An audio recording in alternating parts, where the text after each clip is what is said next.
I'm a fourth year women's studies minor and English major. I've been living in Canada for 17 years, almost 18 though. I was born in England and my parents are from Iran, but I am Canadian. I've been questioning identity since I went back to Iran last summer and noticing that I am not as much a part of the Iranian culture as I originally thought I was. And at the same time, then coming back here and being like, I'm not 100% Canadian as well. It's been a new thing for me, for sure. Transnational feminism forever.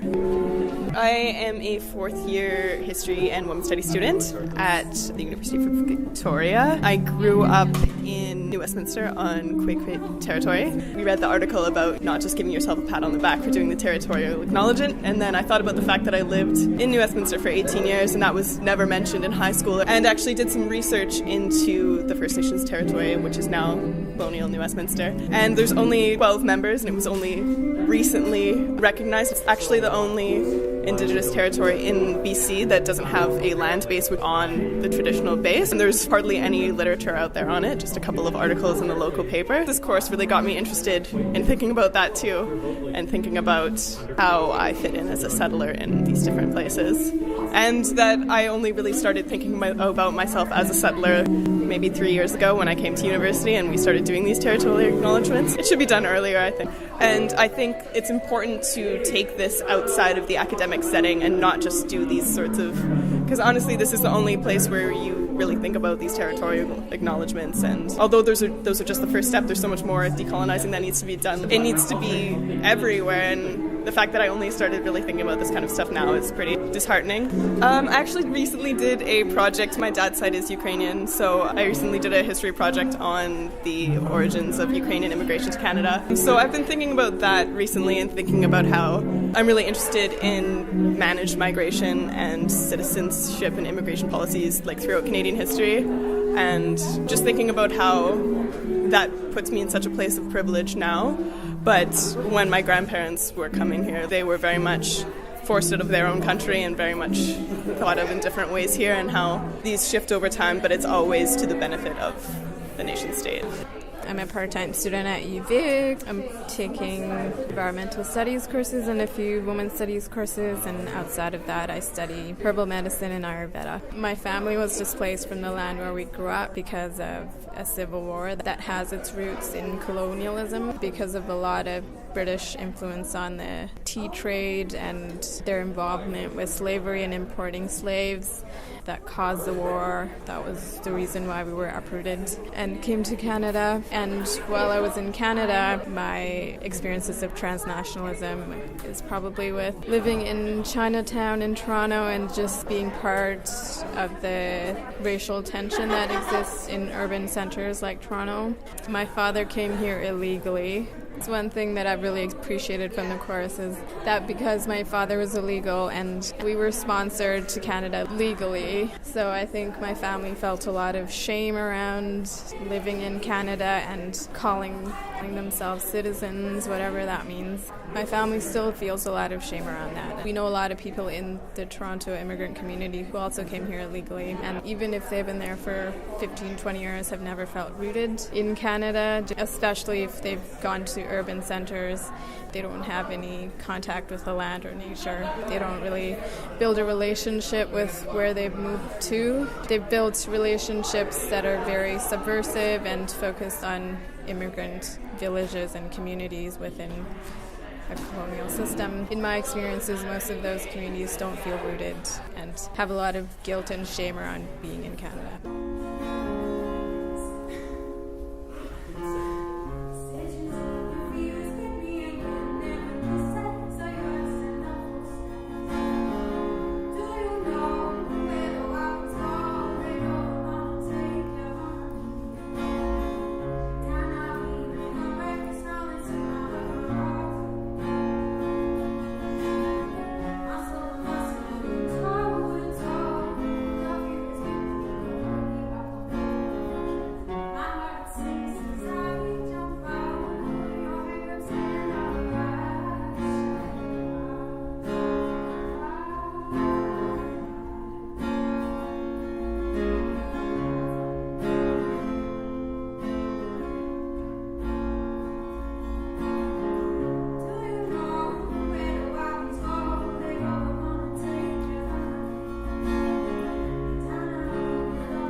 third-year sociology student, major, women's studies minor. I learned just how strict the division between academia and activism really is, but how permeable it should be. Transnationalism isn't just about the nation state. It's about finding the permeability in all borders, whether that's in governments, whether that's in school, whether that's in genders, whether that's wherever. These borders aren't set, these borders aren't rigid, these borders are just so fluid, and use that strategically. Step into them, step out of them, and blow them up. Blow them up with fun, blow them up with glitter. Any of these tools, right? Any creative outlet, like any song that's being sung, any painting that's being painted, right?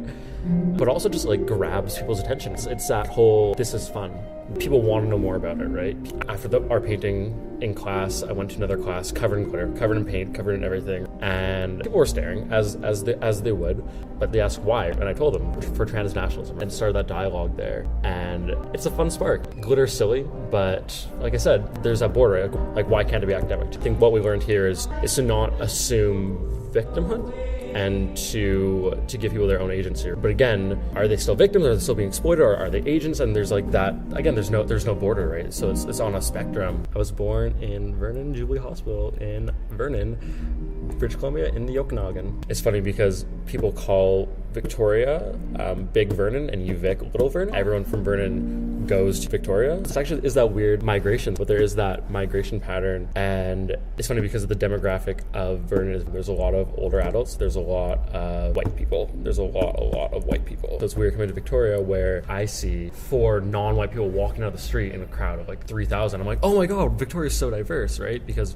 Vernon, no people of color. We have an Indigenous community, but they're made to be invisible. We don't see them ever. And I do a lot of work in the community. I volunteer with 3 different organizations, and 2 of those are amongst like the most impoverished. They're Our Place in the Homeless Shelter and A's Vancouver Island. So with that, you do see a lot of Indigenous communities because they are overrepresented in these in higher rates of poverty. Gender is an illusion. I grew up in Victoria and then went to university in Nanaimo, got a music degree, but all throughout high school I was really interested in history and issues around equal rights activism at that time. I was becoming critical of capitalism, but then did a music degree, which was really intensive. So since then, I decided to gradually work towards a social justice diploma. So basically just to learn about those issues. I don't know if I have any careerist agenda with this education, but something I'm working towards. So that's my institutional life. Besides that, I'm really into jazz music, but not just because I like the music, but because I think it is something that's really cool socially.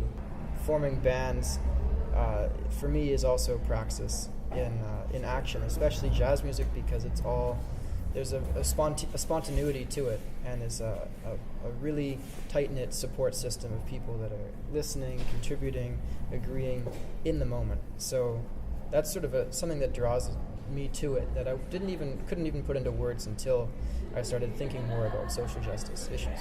I think anything artistic, your worldview just gets put into it, and sort of who you are as a person becomes part of your art. Nanaimo is interesting because it's more modern than Victoria, but also kind of more retro at the same time. It's more blue-collar as well as a city. So that was interesting to live there and experience what sprawl can do to a downtown. One thing about Nanaimo that is quite different from Victoria is that the downtown is really small, because when the downtown was growing, that occurred at the same time as like box stores took off. And so people didn't shop downtown as much as they would go to these box stores off the highway. Definitely, it hurt the art scene. Well, it was my first women's studies class, so I didn't really know what to expect. Transnational feminism. When I first looked at that, I wasn't even sure what it meant. Joanne said that it's a little bit sexy. I think maybe there's some truth to that. Like it's a really old name, like transnational feminism. I knew that it would be really interesting, and I didn't know what angle it would take. I think it's amazing. That sort of cooperation, it was radical in its own way, and I think that's really important. It was exciting because it was different. It wasn't the way that I'm used to doing things with groups, but it's the idea of how I want to do things, how I want ideas to get passed around. It was sort of a utopic group, an idea of building something together, finding a way to progress as a group, not leaving anyone behind.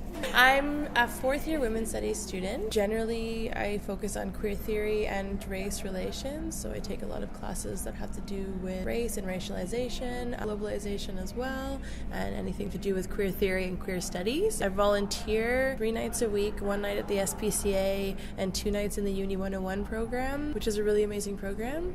And other than that, I just go to school and try to be as involved in the community as I can this year. I think what became most valuable for me after taking the class and engaging with these topics was breaking down the idea of Western feminism having the monopoly on feminist discourse and opening it up to a global discussion and a global dialogue. We have this sort of double-sided coin where it's either Western feminists are taking over the conversation or we're afraid to have a conversation because we want to be politically correct and we don't want to step on any toes, and it's neither of those things gets anything done and doesn't allow anybody to be a part of the conversation. And it's really quite condescending and paternalistic in a way to say to feminists across the world, we don't want to include you in the conversation because we don't want to hurt your feelings, because we're too afraid and we're too guilty or whatever it is. And I think it's not doing anybody any good, and especially when we need to break down the hierarchy that happens in feminism and we need to break down the whitewashing that happens, is to allow for criticism from other feminists and vice versa, where we can have an open discussion, we can talk to each other. So I think that was the biggest thing for me, was just kind of breaking down those borders. And the biggest thing too is realizing that nobody is an expert in their own culture. We treat a lot of non-Western quote-unquote feminists as being their cultural experts. If you're a woman from India, then you know everything about India, and nobody wants to say anything to you about it because we don't want to step on your toes. And I think that's it's not true, and it's not really getting any work done, and we want to be working together. So this class was really, really important for me in that way. I think the biggest thing for me coming here was that I'm from Ontario, and in Ontario we have reserves, we have a lot of First Nations people, but it's not talked about the way that it is here, or very little in my experience. And we don't acknowledge the territory that we're on. We don't acknowledge the bands that are living among us, and that this is for them, their territory and their traditional lands. There's no discussion about that. There's no real celebration of it. People avoid it at all costs. And not to say that I don't think that BC has the answer for how to do it, but I think it's a step in the right direction of at least being able to talk about it. And conversations that have been going on in BC have not always been great, but I think it's amazing that we're in a university where we can, in every class, vocalize our acknowledgement for the territories that we are existing on right now. I think that's really incredible, because for a long time I think I was more focused on global politics, and I wasn't that interested in what was going on in Canada and Indigenous politics. I thought it was important, but I thought that I was really removed from it. And then you come to realize that you're inevitably a part of it. You're living on these lands, and you have to acknowledge that. And I think you have to start thinking about that and deconstructing what that means. And so that was a big thing about moving to Victoria in particular, was thinking about that and meeting First Nations people, which I had done in Ontario, but again, the relationship is very different than it is here. And there's not this sort of open and honest discussion about a settler colonial state and the colonial legacy that we're very much still participating in and living in and benefiting from, a lot of us. So I think that is deeply important to the discourse that happens in Victoria in both good and bad ways. There's a lot of people that want to erase that and don't want to acknowledge it, or have some really problematic things to say about it, but at the same time, some really amazing work is being done. And just to see all the people that are going up to the Unistoten camp, for example, and fighting the pipelines and that kind of thing, is I don't see that in Ontario, and it's really incredible, just crossing Canada basically and getting to see how different it can be. My particular interaction with being a woman of color is interesting and is very specific in that I was adopted by white people, I was raised by white people. I'm not connected to my heritage in that way. So it's been incredible, especially living in Victoria, where I was in Ontario again. The town I grew up in was very white, so I didn't have a lot of experience with any other people of color. The city that was nearest to me, and then across the border, is Detroit, so an explosion of people of color. There was sort of this dual nature in how I lived. There's a Students of Color collective at UVic. There's so many people that are also mixed people who embody whiteness as well in them as being a person of color that I met out here. That was really incredible. Being adopted as well. Both of my birth parents are from Ireland, and my mother father has heritage from another country. Obviously, black people don't come from Ireland. So it's sort of this global connection that made me who I am. And now I'm here across another country that I live in and meeting other people. It's really amazing. And transnationalism especially, it makes you think about how everything is connected and how we're not free from these chain links of oppression and marginalization, but also of holding each other up and being very connected and having a lot more in common and a lot more to do with each other than we think about. I think about that deeply, especially since those class, and think about a lot of what forms me and what forms our relationship with my racial identity as well. It's been a pretty amazing experience, and I'm super proud of all the work everybody's done.